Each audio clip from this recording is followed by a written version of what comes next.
It was that time again when Jack Malone, a detective with nearly 20 years on the force, began his night shift. He hated night shifts, but tonight felt especially dark.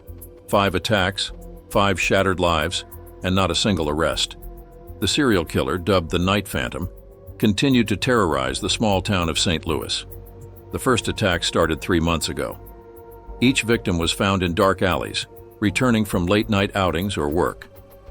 At first, it seemed like a coincidence, but as the crimes began to occur with alarming regularity, Jack realized it was the work of one person. The same gruesome precision, the same signature. The first victim was Emily Hunt, a young nurse working at the local hospital. She was walking home late at night after a long shift when she was attacked. Her body was found the next morning in a park. Her throat was slashed, but there were no signs of a struggle. This troubled Jack. "She didn't stand a chance," he muttered, examining the crime scene photos. This guy knew what he was doing. 2 weeks later, the second incident occurred.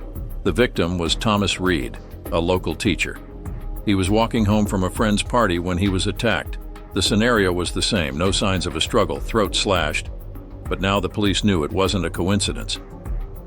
"We're dealing with a serial killer," Jack concluded at a precinct meeting, "and he's not going to stop." The third victim was Joshua Carter, a college student. His body was found in the same part of town where the first 2 victims were discovered. Jack began to understand that the killer was choosing his targets based on some criteria. But what? "He knows these people," Jack said to his partner, Detective Laura White. "He's not picking them at random." The fourth victim, Megan Brooks, was found a month after the third attack. She was walking home after working at a cafe when she was attacked. The killer acted with the same cold-bloodedness and brutality. Jack felt time slipping away. The fifth victim, Paul Matthews, was the latest link in this chain of murders. He was found in a dark alley and the scenario repeated itself. Jack knew the killer wouldn't stop until he was caught. "We have to find him, Laura," Jack said, clenching his fists. "We have to." The police worked tirelessly. They combed through everything they could: surveillance footage, witness statements, potential suspects. But the killer was like a ghost. No fingerprints, no witnesses. He knew how to stay unnoticed. "He's out there among us," Jack muttered, looking at the city map dotted with red pins.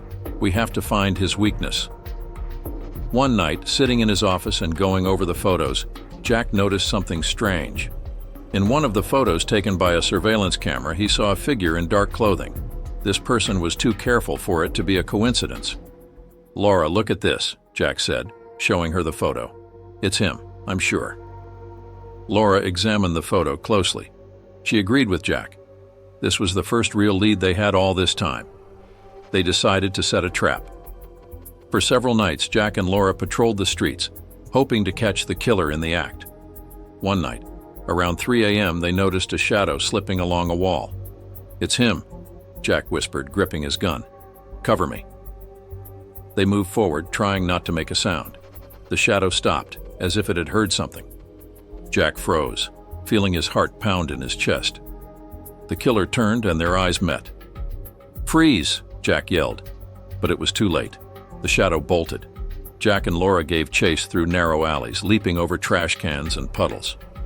Finally, they cornered him in a dead end. The killer turned and Jack saw his face, ordinary, unremarkable. "You're surrounded," Jack said, slowly approaching. "Give up." But the killer only smirked and suddenly raised his hand. A knife glinted in it. Jack fired, and the silence of the night was shattered by the gunshot. The killer fell, the knife slipping from his hand. "It's over," Jack said, stepping closer. The killer was dead. Jack and Laura stood over his body, realizing they had finally ended this nightmare. The town could breathe a sigh of relief.